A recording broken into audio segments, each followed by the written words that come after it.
petits bouchons au thon. Et chez nous, ça sera plutôt des petits pavés au thon. Je vais vous expliquer tout ça. Bonjour les amis, comment allez-vous? Chez nous, tout va bien. Un soleil magnifique. Et donc, beaucoup de soleil dans le cœur également. Voilà, on espère qu'il en est de même pour vous. Alors, vous avez sous les yeux le résultat fini avant découpage. Je vais vous lever le plat, que vous puissiez voir. Alors, que s'est-il passé? Hier, on avait tourné la recette et en fait, je ne sais pas ce qui se passe, la vidéo a eu un problème, on n'arrive pas à la publier. C'est pas grave, je vous donne la recette quand même, je vous explique tout. Alors, c'est une recette pour un apéro, une recette de ma voisine, merci chère voisine. Voilà, on a des voisins super sympas, donc... Elle nous a fait goûter cette délicieuse spécialité et elle a eu la gentillesse de me donner sa recette en m'autorisant à la publier. Voilà, mais je ne sais pas en fait si cette recette est protégée ou pas, donc je vais vous indiquer les modifications que j'ai faites, mais je vous donne quand même sa recette originale et j'espère effectivement ne pas avoir donné une recette qui soit protégée. Si c'était le cas, toutes mes excuses parce qu'on essaye vraiment d'éviter cela justement sur la chaîne. Alors les amis, c'est une recette qui ne contient pas de gluten, donc déjà intéressant pour les personnes qui ne le supportent pas. Il y a très peu de lactose, donc voilà, il y en a quand même un tout petit peu, mais très peu.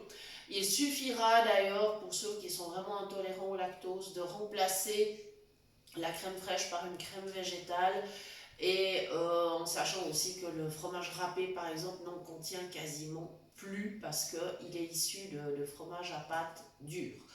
Voilà, bref, alors pour les proportions, c'est simple, donc il faut 180 g de thon en boîte, égoutté bien sûr, hein, ça c'est sûr.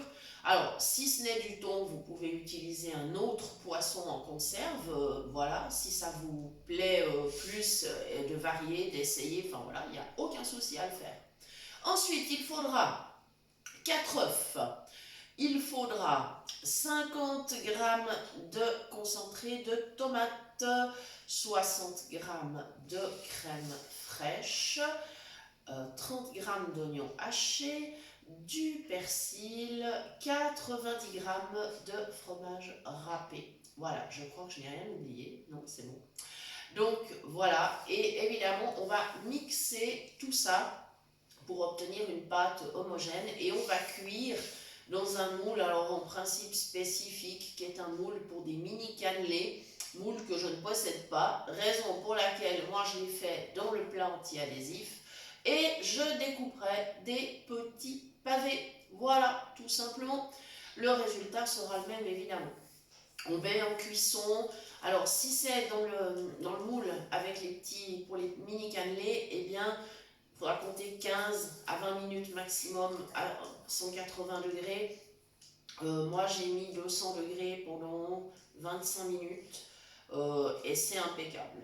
Voilà, non pardon, 20 minutes. J'ai mis 20 minutes, mais mon four était chaud. Alors, encore une fois, faites vos essais parce que, voilà, encore une fois, ça dépend du four, du moule utilisé. Vous connaissez la chanson.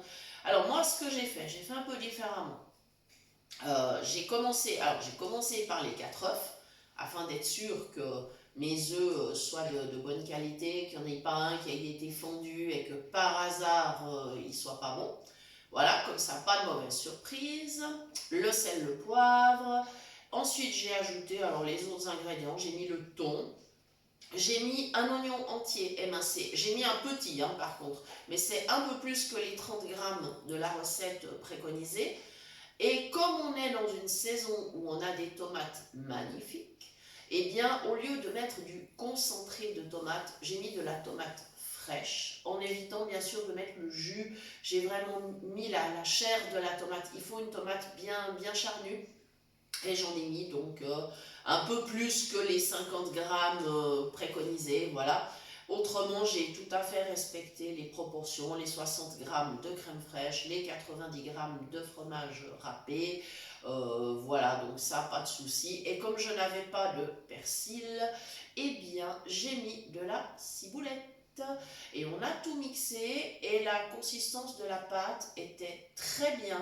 Le résultat, il est au niveau de la consistance très bien, il ne restera plus qu'à découper. J'ai mis au frigo toute une nuit, il ne restera plus qu'à les découper pour faire un petit repas sympathique ou un apéro, voilà. Et présentation, je pense on va faire style un peu comme un mahjong, une espèce de pyramide comme ça sera assez sympa. Et puis ça peut se servir avec une petite salade ou une petite, je sais pas, une poêlée de légumes, enfin ce qu'on veut, hein. Je veux dire, après, ça dépend si on l'utilise pour un apéro ou pour une entrée, par exemple. Voilà, ou un petit repas d'été, voilà, tout simple. Voilà, je crois que j'ai donné toutes les précisions sur cette recette. Si vous avez des questions, mais surtout, n'hésitez pas, on répondra volontiers. N'hésitez pas à nous contacter par mail à l'adresse cuisinepratique@mail.ch ou par le biais de notre page Facebook, ou encore venez discuter avec nous dans le groupe WhatsApp Phoenix Cuisine Pratique. C'est avec plaisir que nous vous accueillerons. De mon côté, eh bien, je vous réitère mes excuses pour ne pas avoir pu vous montrer la recette, puisque bah voilà, petit souci avec la vidéo. Et je vous donne rendez-vous très bientôt pour de nouvelles idées cuisine. Merci les amis et à bientôt.